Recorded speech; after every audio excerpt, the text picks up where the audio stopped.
Oops. I don't want to drop them because they are Humpty Dumpty. Tell me about your friends. Well, in my right hand is a skull of a Neanderthal. Left hand is a skull of an early modern European, somebody who lived in Europe after the Neanderthals. The person on the right, the Neanderthal, the last people like that in Europe lived there somewhere between 35 and 40,000 years ago when they were replaced by people like the person on the left. The skulls are similar in some respects. They're both very large, big brains, but they're differently constructed. So you see a big brow ridge, a bar bone across the top of the eyes in the Neanderthals. You can see the face is very large itself, and it's protruding forwards. If you turn them sideways like this, you can see that the Neanderthal face is out in front of where the brain would be. These are quite different looking people, and probably we know they behave quite differently, and I think probably that has to do with differences in the structure of their brains. The derived trait that makes a difference starts out to be bipedalism, and then it becomes sort of brain case size. The later one, in the period that you're interested in, gets you into that field of archaeology because what you're really looking for is a behavioral change which is evidence of a biological change. Well, about 45 to 50,000 years ago, people who had looked more or less modern in their anatomy in Africa for a long time suddenly expanded rapidly from Africa. By 30,000 years ago at the latest, they were throughout Eurasia, and they had replaced people who were there before, like the Neanderthals. So the question is, what is it that allowed them to do that? First of all, what stimulated their expansion out of Africa, and how were they able to replace these non-modern Eurasians like the Neanderthals so completely? That's the question. My own view is that the best answer is that there was a biological change, a genetic change in Africa sometime shortly before 50,000 years ago, produced the fully modern human brain, because we see all kinds of new technology showing up at about 50,000 years ago, and we see the first art and so forth. And it's now this new brain, and of course the new technology that it promotes, that allows this very rapid expansion.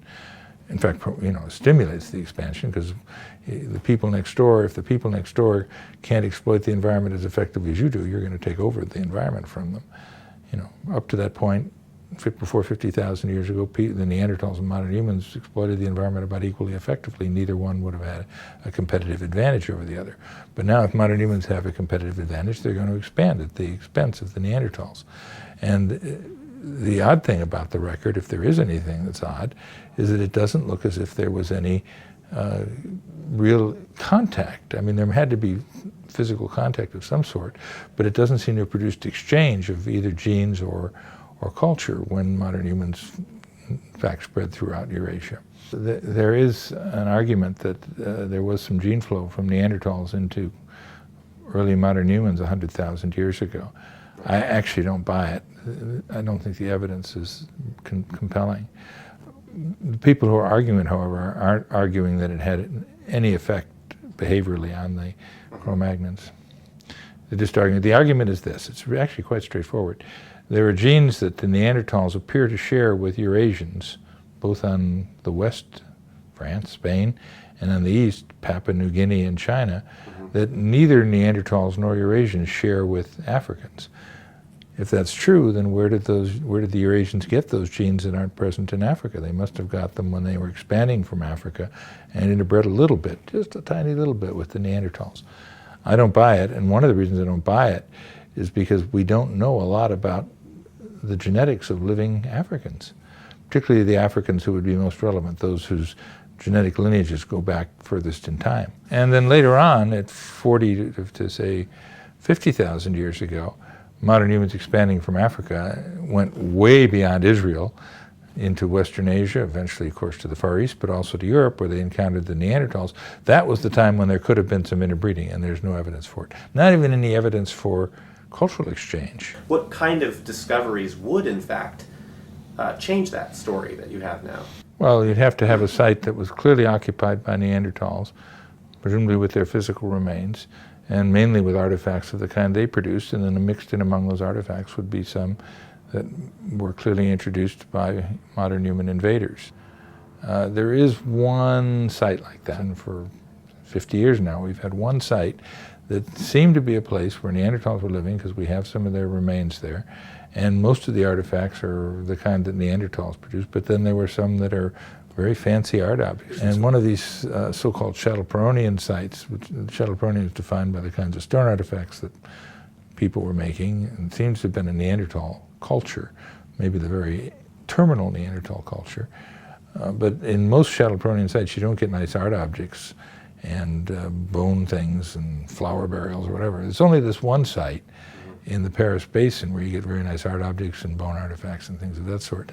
What if it was disease? You know, if you imagine like somehow Africans had different diseases. And that was a big deal when when in the Americas, when Europeans came here, and in southern Africa too, where I work, where they introduced smallpox and other diseases that really decimated the local populations. So there are other explanations, and the way to get at the one that's biological is to get the Neanderthal genome, look at for the genes that we know in ourselves have some intellectual function, promote human cognitive communicative ability, see whether the Neanderthals had those genes or not.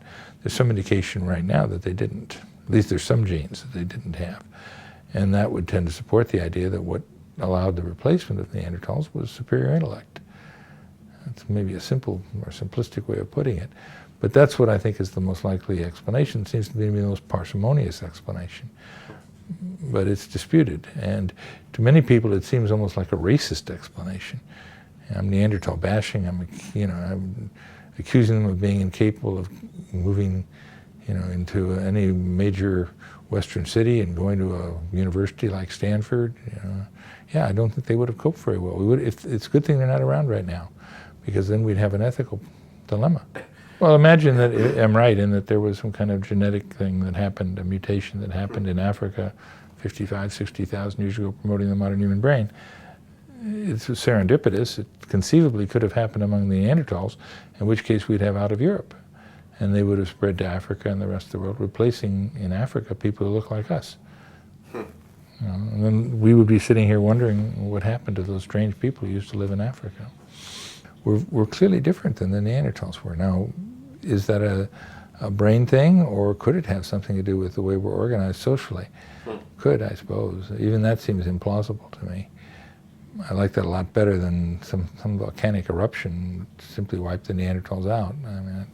I guess what's exciting to me is the fact that the more we are able to mine the fossil record that's the genetic one, the more some of these questions, especially the biological ones, can be answered. Oh. It's not like this, hopeless question where in the next 10 years we're going to know an awful lot more than we know right now about that very question, about the biological one.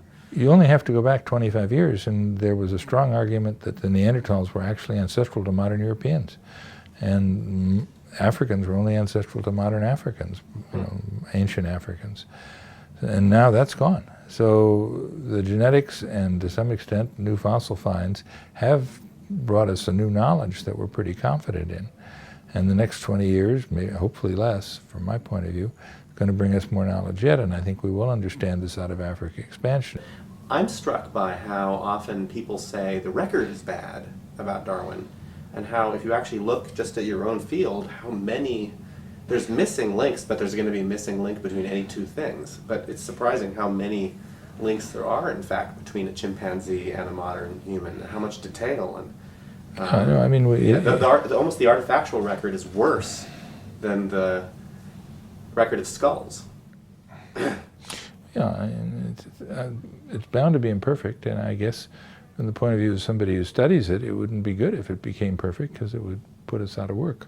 But I think what's happened is that from a time when there was a lot more uncertainty, there's a lot less now, and there's still some ways to go. And it's a curious thing here. We know from studies that have been done right at Stanford and Harvard and Brown and other major private universities, and probably true of most major state universities as well, that a very large portion of our students, maybe the majority, are not all that interested, or maybe don't believe all that much in evolution. It's an opportunity to try and address that straight up. I don't think that the students who come to human biology are a special sample of Stanford students. There are probably plenty in there whose minds are equivocal about evolution. So from my point of view, getting the opportunity to talk to them about human evolution is important.